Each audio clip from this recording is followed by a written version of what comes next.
एक दफा की बात है, एक जगह थी जहां रंगीन फूलों और जादू से भरपूर मखलूकत की दुनिया थी। वहां एक छोटी सी तारा फूल थी जिसका नाम स्टेला था। स्टेला एक आम फूल नहीं था। उसके दिल में ताजासस से भरपूर एक जज्बा था और उसका जहान टैरन की तरह चमकता था।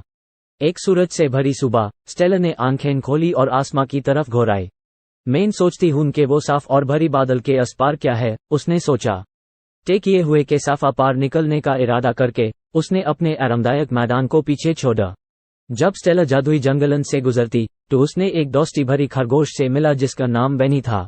बेनी के मुलायम सफेद बाल दी और जब वो हेस्ट तो उनका नाक हिलता था। स्टेला ने बेनी को अपनी मंजिल तक पहुंचने का इरादा बताया, आसमां के राज को खुद से पूछने का।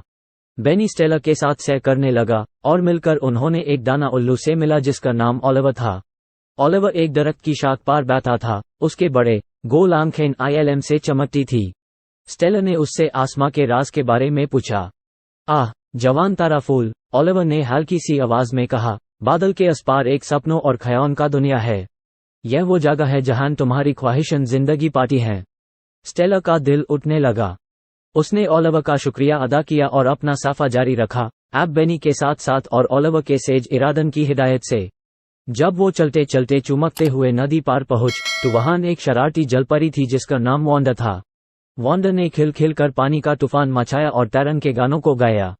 स्टेला ने वांडा के साथ आसमां को खुद जान की ख्वाहिश की और वांडा की आंखें चमकती हुई थी। हर लहराता हुआ पानी आसमां के जादू का एक टुकड़ा लेकर आता है, वांडा ने हंस कर कहा। थोड़ा सा अपने साथ ले जाओ प्यारी तारा फूल, और जब भी तुम्हें थोड़ा सा तारा चाहिए हो तो आइस बिखरा देना। शुक्रगुजार दिल के साथ स्टेला ने जादुई पानी का एक मटका जमा किया।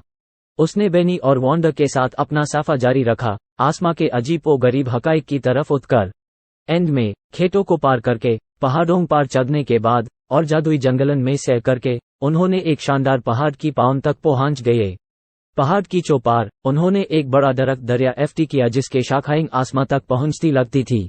स्टेला, बेनी और वांडा ने दरख्त पार चढ़ने का फैसला किया और हर कदम पार उनका बेसब्री से इंतजार बढ़ता गया। चौपार पहुंचकर उन्होंने एक बादल का सीधा बने। बिना देरी किए स्टेला ने पहला बादल पार कदम रखा, उसका दिल तेजी से धड़क रहा था। कदम से कदम मिलाकर स्टेला, बेनी और वांडा ऊंचाइयों तक पहुंच जब तक कि वो बादल से ऊंचा उठ गए।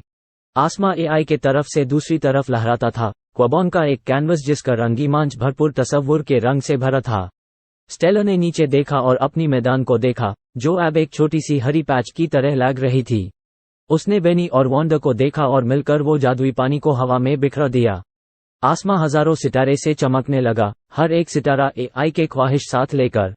स्टेला ने समझा कि आसमां की खूबसूरती उसके दिल के ख्वाबों और उम्मीदों का एक रिफ्लेक्शन है।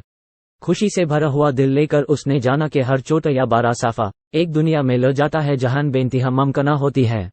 और इसी तरह स्टेला, यह जज्बात से भरपूर तारा फूल, अपनी मैदान में लौट आई जहां उसके पास किस सन के लिए दिल था। उसने जाना कि आसमां के जादू कभी डर नहीं होता और उसकी मैदान एक जगह बन गई जहां ख्वाब उड़ने लगते थे, बिल्कुल वैसे जैसे आसमां के सितारे।